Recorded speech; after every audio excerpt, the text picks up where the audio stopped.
Most people don't realize they're being drained until they have nothing left to give. Elena noticed it late one evening as she stood alone in her kitchen, the light above the sink humming softly. The dishes were stacked high, not all of them hers. She had cooked again, stayed late again, listened again. Her body was tired, but it was the heaviness in her chest that felt worse. She dried her hands slowly and wondered how she had ended up feeling so empty while trying so hard to be good. Elena was known as the dependable one. At work, she covered shifts without complaint. Among friends, she was the listener, the helper, the one who could always be counted on. If someone needed time, she gave it. If someone needed support, she offered it without hesitation. Saying yes had become automatic, almost instinctive. It felt safer than disappointing anyone. But every yes took something from her. In the mornings, she woke already tired. Her phone buzzed with messages asking for favors before she had even finished her coffee. She replied quickly, politely, even when her stomach tightened.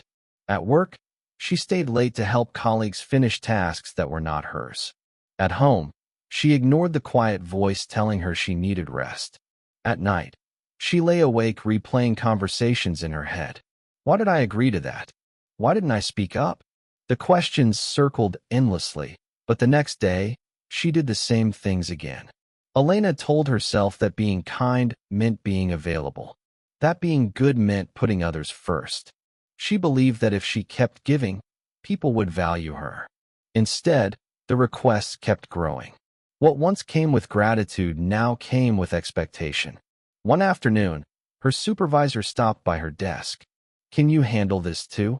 he asked, placing another file on top of an already full stack. Elena smiled. Of course.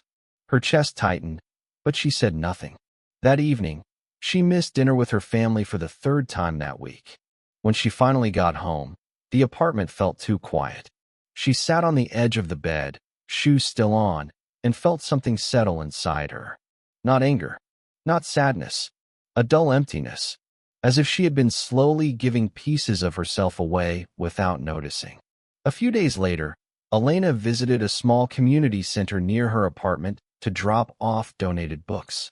An older woman was arranging chairs in a quiet room. Her movements were unhurried, deliberate. "You don't have to rush," the woman said gently, noticing Elena's tense posture. "The room isn't going anywhere." Elena paused, surprised by how those words landed. They worked in silence for a few minutes. Then the woman spoke again. "You carry yourself like someone who never rests." Elena let out a small, tired laugh. "I don't know how to stop." The woman placed a chair down and looked at her calmly. "May I show you something?" She picked up a glass from a nearby table and filled it with water until it reached the very edge. "Hold this," she said. Elena took the glass carefully. "Now walk with me." They took a few slow steps. The water trembled, threatening to spill. "Notice how careful you are," the woman said. "When the glass is full, even a small movement matters." They stopped. The woman gestured to the glass. "This is your energy. When it's full, you can share it. But when you keep giving without refilling, every step becomes unstable. If you never set the glass down, you will eventually drop it." Elena stared at the water, her hands steady but tense. "Kindness," the woman continued, "isn't about never spilling. It's about knowing when to set the glass down." Something settled inside Elena. Not excitement, not a sudden burst of courage, just clarity. That night, Elena did something unfamiliar. She didn't respond to every message immediately. She cooked a simple meal just for herself. She went to bed early without explaining herself to anyone. The next day, when a coworker asked her to stay late again, Elena paused. Her heart raced. Her mouth felt dry. "I can't today," she said softly. The coworker frowned, surprised, then nodded. "Okay." Nothing terrible happened.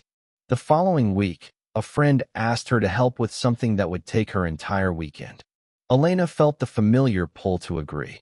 Instead, she asked herself a different question. "Do I have the capacity for this?" "I'm not able to," she said. "I need time to rest." The friend was quiet for a moment, then said, I understand. Each time Elena chose herself, the fear softened a little. Her days didn't become perfect. Some moments still felt uncomfortable, but the constant exhaustion began to lift. Weeks passed. Elena noticed that the people who respected her boundaries stayed. The ones who only came to take slowly faded. Her kindness, once scattered everywhere, began to feel intentional again. One evening, she returned to the community center. The older woman was there, arranging chairs just as before. "You look lighter," the woman said with a small smile. "I feel different," Elena replied. "I thought being kind meant never saying no. Now I think it means being honest." The woman nodded. Kindness without boundaries isn't generosity. It's self-erasure. Elena carried that sentence with her as the days continued. She still helped. She still listened. But now she chose when and how. Her energy was no longer something anyone could claim without asking. If you've spent your life saying yes while quietly breaking yourself apart, remember this. You are allowed to set the glass down.